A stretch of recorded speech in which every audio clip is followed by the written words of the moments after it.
मुंहिंजो पहिरियों टास्क इहो हूंदो आहे त कॾहिं बि का छुटी अचे, जीअं अॼु 1 मई आहे, लेबर डे आहे, इन सां गॾोगॾु खोड़ सारा ॿिया डेज़ आहिनि जेके overall in the world celebrate कया वञनि था। को बि असांजे ॾींहं में असांजो ॾींहुं अचे थो या वरी मुल्क में असीं उहो सेलिब्रेट कयूं था त छो कयूं था। इन हवाले सां असीं पंहिंजे ॿारनि खे इंफॉर्मेशन ज़रूर ॾियूं। छुट्टी त आहे, स्कूल्स त बंदि आहिनि, पर छो आहिनि? लेबर डे एक्चुअली आहे छा, या वरी अगरि ॿियनि ॾींहंनि ते अगरि असीं नज़र विझूं था, अगरि असां वटि ॿियो कुझु सेलिब्रेट कयो वञे थो, मार्का हक़ सेलिब्रेट जीअं तव्हां ॿुधायो त कयो वञे थो, ऐं इन खां अलावा असां वटि 14 अगस्त सेलिब्रेट कई वञे थी, क़ाइदे आज़म जो को ॾींहुं आहे, या अलामा इक़बाल साहब जन जो को ॾींहुं आहे, अगरि असीं सेलिब्रेट कयूं था त छो कयूं था? इहे हस्तियूं केरु आहिनि? असां सभिनी खे त ख़बर आहे, नॉलेज हुजणु बि खपे पंहिंजे मुल्क जे बारे में, पंहिंजे हीरोज़ जे बारे में, पर ॿारनि खे ॿुधाइणु लाज़मी हुजे थो।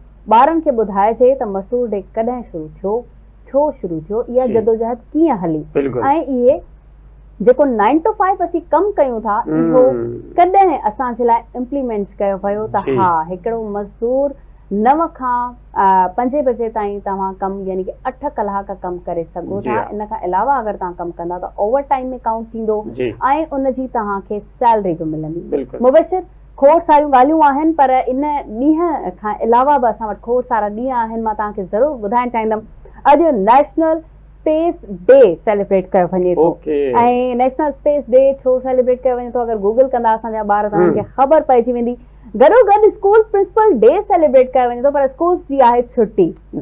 सो पंहिंजी प्रिंसिपल खे बि एप्रिशिएट कयो ऐं उन्हनि सां बि ॻाल्हियूं कयो, कॾहिं कॾहिं उन्हनि जो बि हाल अहवाल वठी छॾींदा कयो, या टीचर्स हुजनि या कोई बि हुजे या पेरेंट्स हुजनि था, त प्रिंसिपल केॾा न जेके पंहिंजी ज़िम्मेवारियूं आहिनि उहे निभाईंदा आहिनि ऐं स्कूल खे कंहिं सुठी लेवल ते वठी वञण जे लाइ खोड़ सारी जदोजहद कंदा आहिनि। इन खां अलावा national black barber day celebrate कयो वञे थो, यानी कि जेके जंहिंजो कलर डार्क हूंदो आहे, ब्लैक हूंदो आहे, उहे बि बार्बर सुठा हूंदा आहिनि, कटिंग सुठी कंदा आहिनि। अॼु ॾिसो केॾो न अनोखो ऐं सुठो ॾींहुं आहे, यानी कि इन्हनि खे बि सेलिब्रेट कयो वञे थो। बिल्कुलु, माना अॼोको ॾींहुं त सभिनी खे उहो डेडिकेट कयो थो वञे, बिल्कुलु डेडिकेट कयो थो वञे, ऐं इंटरनेशनली लेवल ते सनफ्लावर डे बि सेलिब्रेट कयो वञे थो अॼु।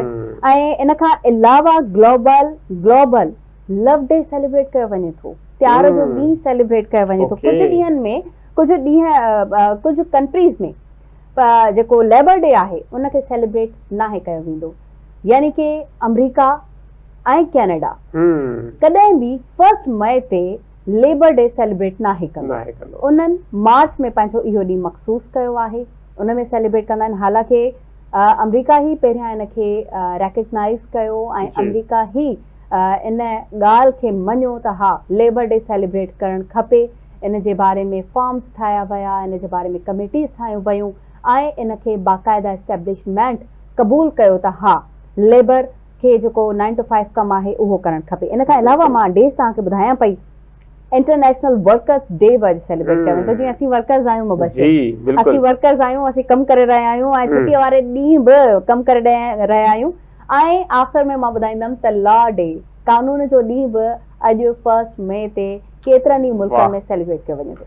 वाह वाह, अॼु त सवा बाक़ाइदा तव्हां रिसर्च टीम खां करे सॼे मामलातनि में हर ॾींहुं तव्हां असांखे ॿुधाए छॾियो त 1 मई जी छा अफ़ादियत आहे, कहिड़ी ख़ासियत आहे। बिल्कुलु स्पेशलिटी आलमी तौर ते जंहिं ॾींहं जे हवाले सां 1 मई मशहूरु आहे नाज़रीन, उहो आहे मज़दूर डे। ऐं मज़दूर डे मल्हायो वेंदो आहे जॾहिं 80s जे ज़माने में सनती इनकलाब आयो, जॾहिं नयूं सनती कंपनियूं ठही वियूं, बिजली प्रोडक्शन थियणु शुरू थी वई, ऐं इन तरीक़े सां ॿिया वॾा कारखाना जॾहिं खोड़ सारियूं शयूं जनरेट करणु लॻा, ठहणु लॻा, गाॾियूं वग़ैरह इंट्रोड्यूस थियूं, ठहणु लॻियूं, त उन वक़्तु सरमायादारी जो जेको निज़ाम हो उन्हनि जो ज़ुल्म इलाही ज़्यादा वधी वियो वर्करनि जे मथां। ऐं ओड़ी महिल जेको आहे उन्हनि खां अरिड़हं कलाक कमु कराए उन्हनि खे जेको आहे ओतिरी उजरत बि न ॾिनी वेंदी हुई, ऐं उन्हनि जो हिकिड़े ॾींहं में 18 कलाक उन्हनि खां कमु करायो वेंदो हो तक़रीबन। जंहिंखां पोइ हिकिड़ी ट्रेड यूनियन मारिज़ वजूद में आई, मज़दूरनि पंहिंजी हिकिड़ी सोशलिस्ट ट्रेड यूनियन ठाही, जन पंहिंजे हक़नि जी ॻाल्हि कई। उन्हनि जे हक़नि में बुनियादी मुतालबो इहो हो त असां हाणे 18 कलाक कमु न कंदासीं, बल्कि रेगुलर बेसिस ते रोज़ानो 8 कलाक कमु असां कंदासीं, ऐं उन खां पोइ हफ़्ते में 1 ॾींहं जी छुटी ज़रूरी हूंदी।